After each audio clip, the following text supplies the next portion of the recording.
Chapter 10. King Jesus Canubelan's sons go to war.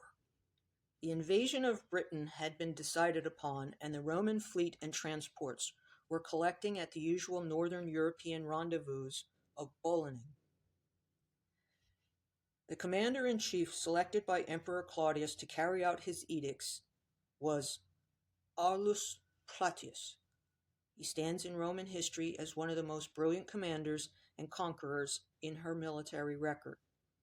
However, he came up against an obstacle unparalleled in the annals of Roman obedience. His army refused to embark across the Channel and broke into open mutiny.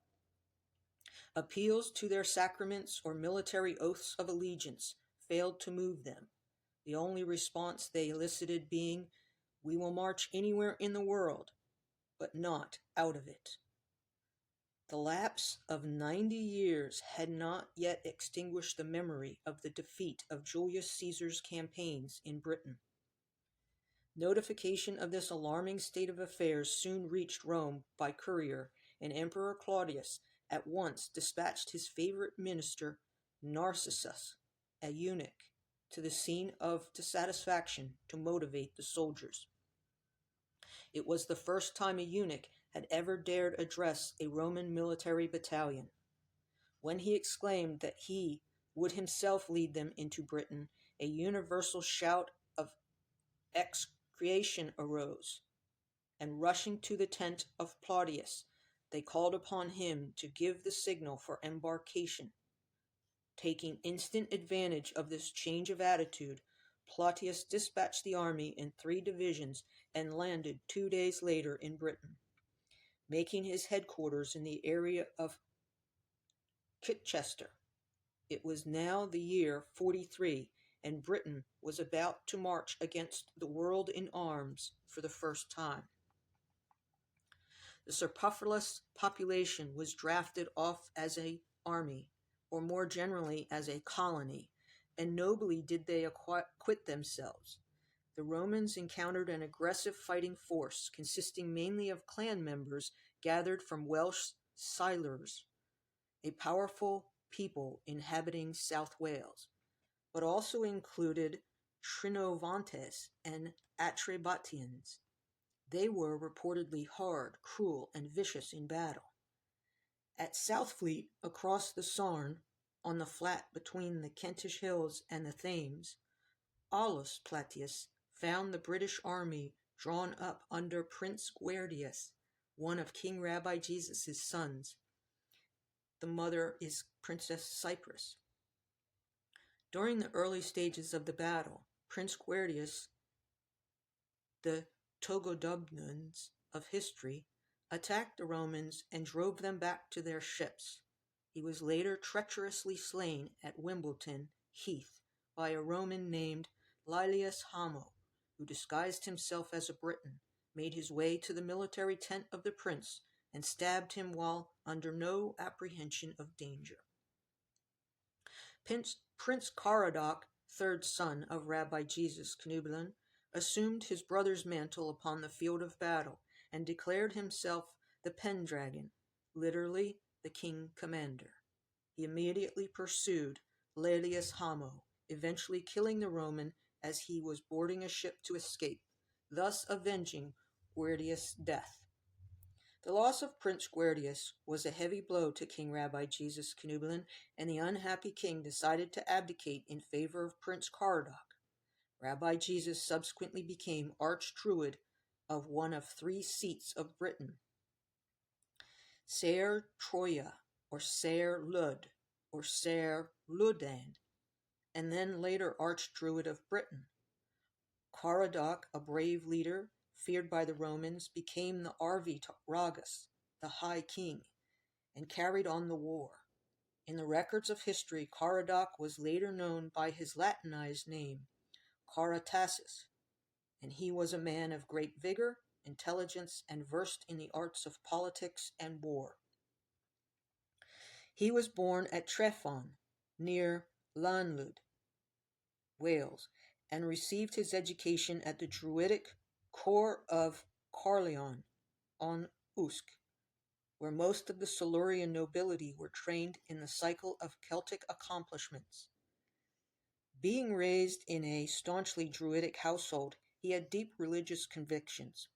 Caradoc had two daughters, Urgain the eldest, Gladys, named after his sister, and three sons, Linus, Silenus, and Sion, the younger.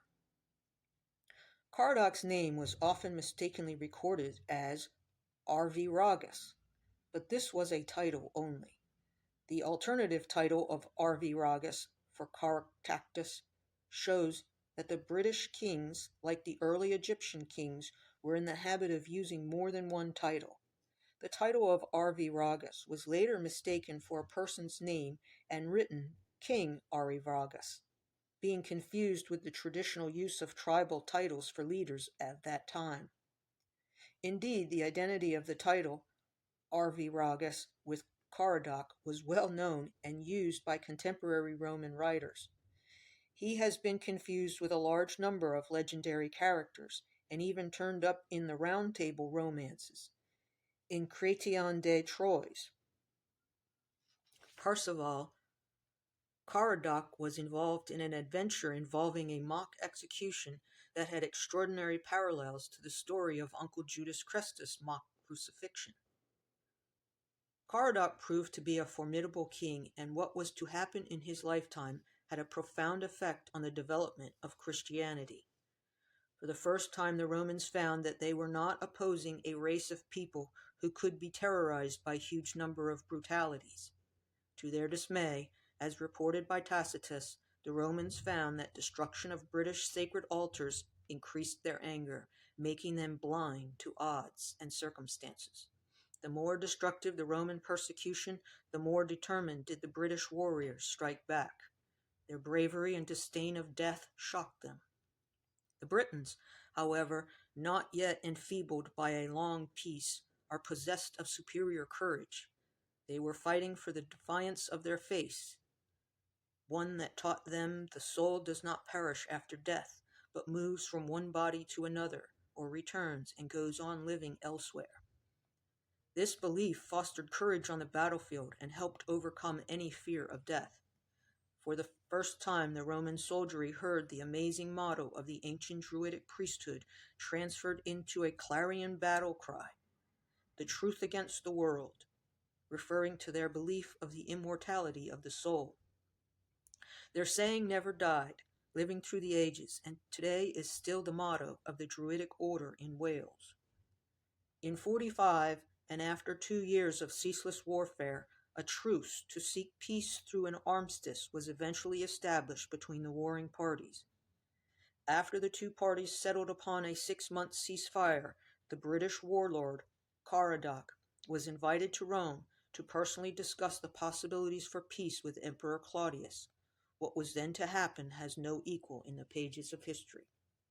Strange family marriages.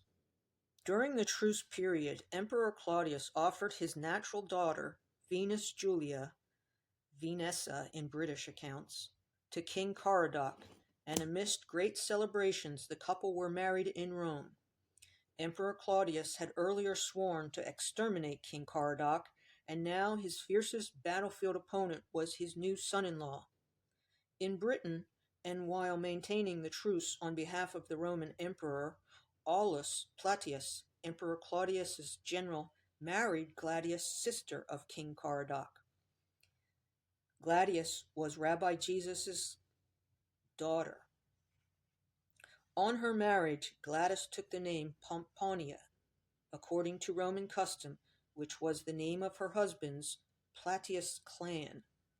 Later the name Graecina was added, so that she was therefore known as Pomponia Graecina Plautius. The added name was a distinctive academic honor conferred upon her in recognition of her extraordinary scholarship in Greek. Like her father, the ex-king Rabbi Jesus Cunubeline, and subsequently Archdruid of Britain, she was devoutly religious, completing her spiritual instruction at Avalon, now Glastonbury, and in succession with some of the Bethany group.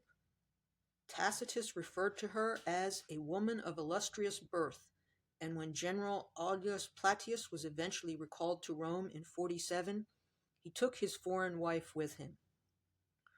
This record clearly indicated that Plautius' wife, the daughter of Rabbi Jesus, was not considered Roman.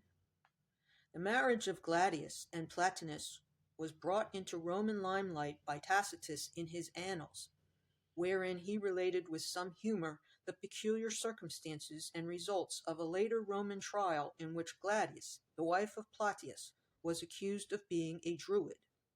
She was officially charged with embracing the rites of a foreign superstition, and the matter was referred to the jurisdiction of her husband. Plautius then called together a number of Gladius's immediate relations to act in her defense. Eventually, Plautius had a sympathetic leaning to her faith, for the group he assembled were all Druids from the royal Silurian household. Plautius pronounced his wife innocent. The truce subsequently failed. Hostilities resumed, and King Caradoc was now the wartime opponent of both his father-in-law and brother-in-law. Ostorius Scopula subsequently replaced Plautius in Britain, who returned to Rome, but the war raged for another 7 years. It was during this period that the Iceni and Brigantes tribes entered the war, and King Caradoc and the Silures took the war into North Wales. The race of the Silures, observed Tacitus, was not to be changed by clemency or severity. Tacitus recorded that Caradoc was frequently in the midst of his warriors, urging them to fight with emotive words about freedom and independence, just as his uncle Judas Crestus did earlier with the Galileans.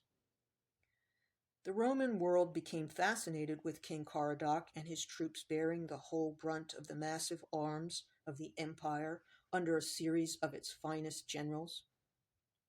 Every Briton, from the king to the peasant, followed Caradoc when he lifted his spear to battle. For the first time, the Romans met women warriors, fighting side by side with their men in combat. Tacitus stated that their long flowing flaxen hair and blazing blue eyes were a terrifying sight to behold. King Caradoc's military merit won the unstinted admiration of the enemy, who named him the scourge of the Romans. In those years, according to Suetonius, 30 pitched battles were fought, some raging for several weeks. The Silures reposed unbounded confidence in Caradoc, enumerating the many drawn battles he had fought with the Romans, the many victories he had obtained over them. The Roman battlefield chiefs had appealed to Emperor Claudius for reinforcements, and he subsequently arrived personally, complete with the 2nd and 14th legions and a squadron of elephants. This was the first time these strange creatures had been seen in Britain, and it was hoped their size and weight would neutralize the chaos the steel size of the British chariots were causing. Finally, the British warriors under King Caradoc met disaster in the year 52 at Clun, Shropshire, by a strange trick of circumstance.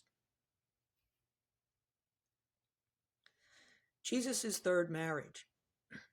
During this time, Rabbi Jesus Knubeline remarried for the 3rd time, and his new wife was Queen Aurisia, recorded in Tacitus records as Cartismandus, Celtic for Aurisia. She was the former wife of the Brigantes chief Venusius, who was an ally of the Romans. After a rift with her, Venusius took up arms not only against his ex-wife, but against the Romans as well. Queen Aurisia managed to seize her brother and parents by a trick, but the deception was discovered and the Brigantes rose against her. In Welsh tradition, Queen Aurisia became Agrawed, Voldog, the stinking one, and was regarded as a woman of seduction, trickery, and scheming. Queen Aurisia became frustrated in her ambitious desire to unite the son of her first marriage, Cloton, to Rabbi Jesus Knubline's granddaughter, Princess Urgain, and the Imogen of Shakespeare's play, Cymbeline. The circumstances were such that Admetus, Rabbi Jesus' eldest son, slew Cloton with the resultant family tensions causing the estrangement of Adaminus, sometimes called Hugh the Intellectual in ancient records, was banished by his father, and from then on treated by the family as non-existent or dead, like Judas Christus. Adminius then became an insurgent against his father, and eventually fled to Belgium, where the Romans arrested him. From the scant records available, it appeared he was taken to Rome to be interrogated by the emperor. Upon the murder of Cloten, Queen Auresia seized an opportunity for vengeance by betraying Rabbi Jesus Canubelin's son, King Caradoc, to the Romans. By order of the traitorous wife, King Caradoc was taken prisoner while asleep, loaded down with chains, and delivered to Ostorius Scapula. Not only was King Caradoc captured, but Rabbi Jesus Canubelin and his entire family were taken as hostages to Rome.